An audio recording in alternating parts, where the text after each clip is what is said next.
And you know what? Doing so hasn't just lifted my spirit. Damn, how come I can't say the word spirit?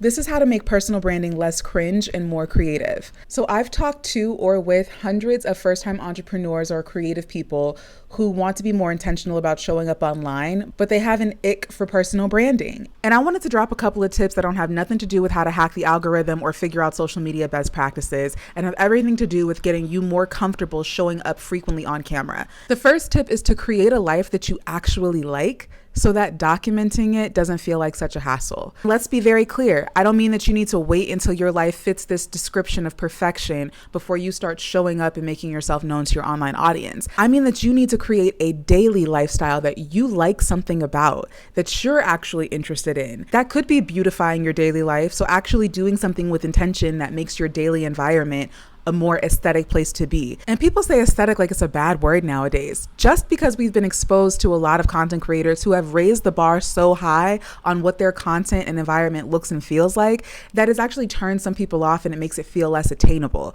That's not what I'm talking about. You don't have to like every single facet of your life in order to like something about it. But I found that when people struggle to find opportunities throughout their daily life to create content, a lot of times it's because they haven't taken the time to think about what they appreciate about their daily life, what makes their daily life special or unique to them. Create a life that you like living so that you're more inspired to share that with people online. And I don't mean create a life that you think other people who are watching are gonna like. I mean create a life that you like, so that when you're showing up online, you're not coming here for validation. You've already got sources of stimulation and inspiration and education offline, and that's what you're coming here to share with your community. My second tip is to style yourself and your environment for your gaze. Too many people are out of touch with their own taste. It's not just because we're so used to consuming a lot of influence and inspiration from other people. I also think that it's because we don't pay enough attention to ourselves. We don't pay enough attention to the colors that consistently appear in the wardrobe that we curate when we shop. We don't pay enough attention to the design style that we gravitate toward when we're looking for decor to spruce up our environment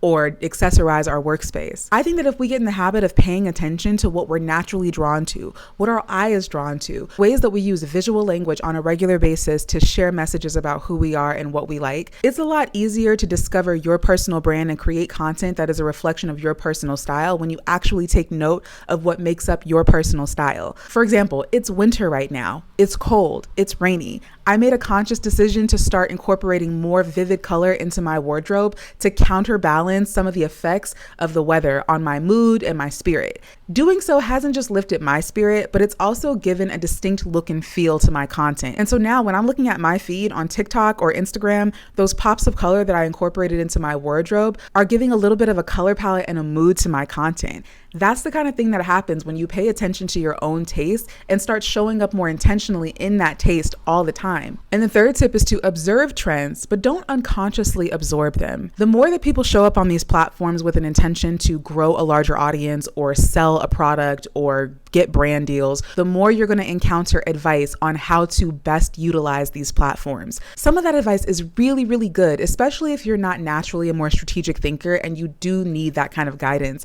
to make sure that you're making decisions that align with your goals. I encourage folks to take what resonates and truly leave the rest. Give yourself an opportunity to find your own lane of leadership before you're beholden to the feedback of people who don't even personally know you. So if you're starting to find your algorithm filling up with content creators who are giving you tips on SEO and marketing and things like that, and you're not yet feeling solid in your own voice and identity as you're showing up online, then start seeking out other types of inspiration that don't have anything to do with the strategic stuff. I know that sounds crazy coming from a content coach myself, but sometimes you need to take a step back, clear out all the noise, and make sure that you foster an environment for your voice to be the primary voice of authority. Those are my 3 tips on how to make personal branding and content creation less cringe and more fun. If you want more, make sure you're following me at Branding by Bri and go to the link in my bio to learn how you can work with me directly.